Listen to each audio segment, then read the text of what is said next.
In today's video, I'm going to show you how to make a cave troll out of just tin foil and modelling putty.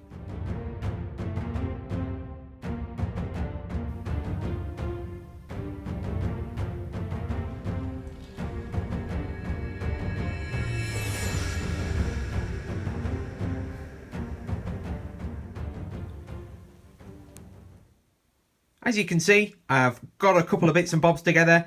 Not a lot of stuff needed. It is literally tin foil and the modelling putty. I've got green stuff, nice and cheap off eBay. And then I've got a scalpel blade. We might need clippers, some glue, and then eventually paints.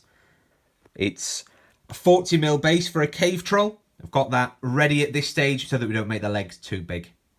This first stage though, all we need is the tin foil. Using the foil, I have made some legs. After a couple of goes, made sure that the legs are the right kind of size to fit on the base. Don't want to make them too big. The last troll I made was a Mordor troll that was on a 60mm base. It had much bigger legs. These are just little legs, and then we'll come back once we've put a first layer of green stuff on those. Starting to add the green stuff, and as you can see, it's very, very thin at this stage. It's going to be another layer on there. That's just to give it the structure to be able to start putting it into the right kind of positions. And it's always best to start off small and then build up, and we'll add the detail later. Finished up the legs and torso, that first layer, and I've just very lightly stuck it down onto the base with a bit of super glue just so that we can see what we're working with. There's a little bit of extra sort of green stuff and foil that goes up into the torso, but that's all right because that is going to be the pin that goes inside of this piece here. So this is the chest, and then I've super glued in a long sausage to turn into his arms. So that's just going to go on there, and then we're going to green stuff around it, and we're going to have that basic troll shape. The torso and legs are now in place. He's gently stuck down onto the base. His arms are probably a little bit too long, but that's okay because we can trim those down. He's currently in jazz hands position, but with so little green stuff, it's only a millimetre or so thick all around the pliable tin foil. It will still bend and move even when dry, so at this stage it's not a problem that the final position isn't quite right. The legs are roughly how we're going to have them, so that's not too bad. It's not the end of the world if they're wrong. We can whip him off his base nice and easily and tweak them, but it's a little bit more important that they're right. But the arms, it's fine for them to just do whatever they want to do.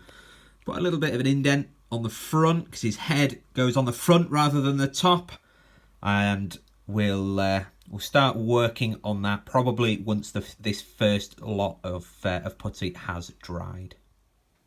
The first pass is now dry, so that structure is now quite solid. So I think the next thing to do is going to flesh out his legs and try and get them looking a little bit more like cave troll legs. His legs are now thicker, looking a bit more like troll legs. And I've bent his arms back. They've split a bit on the green stuff, obviously, but on this early layer, it's not the end of the world. There'll be plenty on top of that to toughen it up. Just to get that lumbering troll pose. I've been rechecking the source pictures as well, and it's possibly a little bit short on his torso, so we're going to add some over the back just to make him a bit hunched over, and give him a bit of a belly and just stretch up that torso slightly.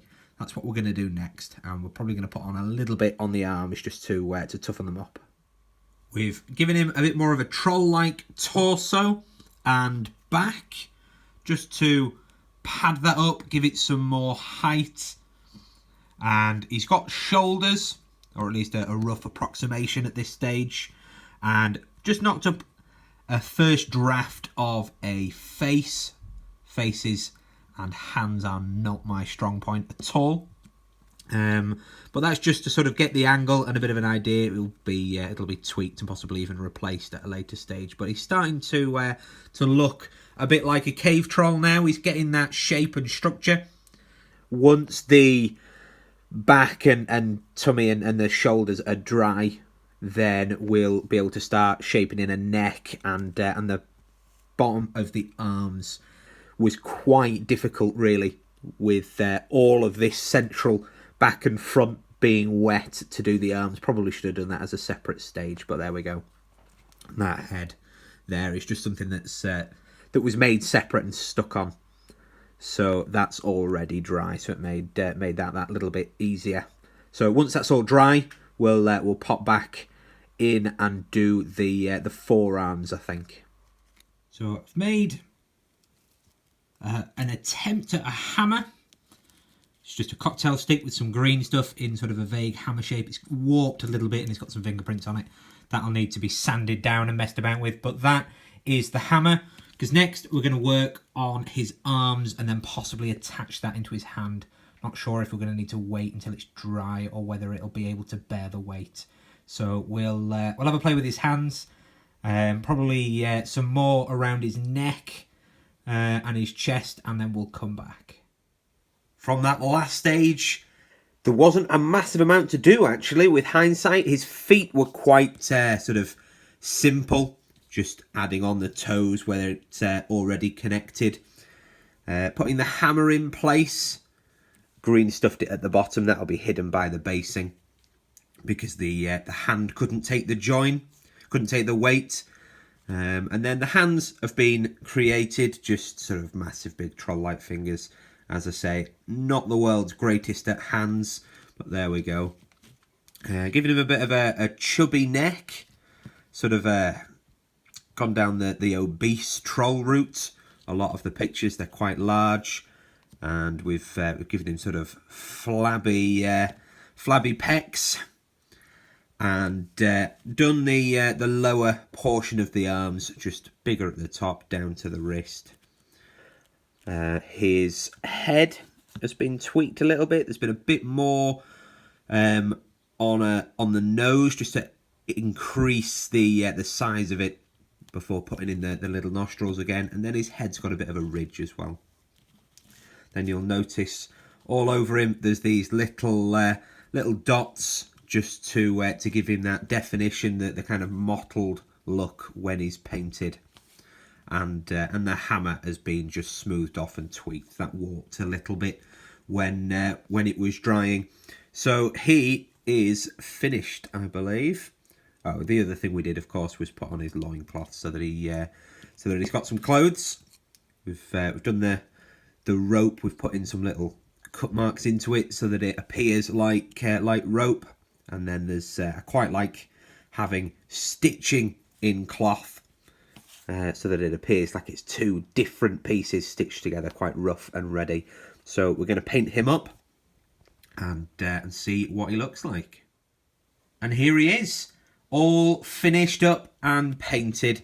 He's obviously not based, I've just painted that grey. So he's got his mottled bluish skin with then a light sort of ochre colour for his tummy and inner arms. And he looks quite serviceable. He definitely looks like a cave troll. He's in the lumbering pose, and then here's one I made earlier. This one in the sort of Hulk smash pose, as my daughter refers to him. Certainly when he was green, he looked very much like the Hulk. It just goes to show what you can do with tin foil and green stuff. They they look better than I was expecting, really. I'm quite chuffed with them. They're going to get onto the battlefield and start smashing up some dwarves. I hope this video has been informative. Maybe inspired you to give your sculpting hand a go. Do comment below if you've got any similar kind of projects or have been inspired to try something similar. Thank you very much for watching, and I'll see you next time.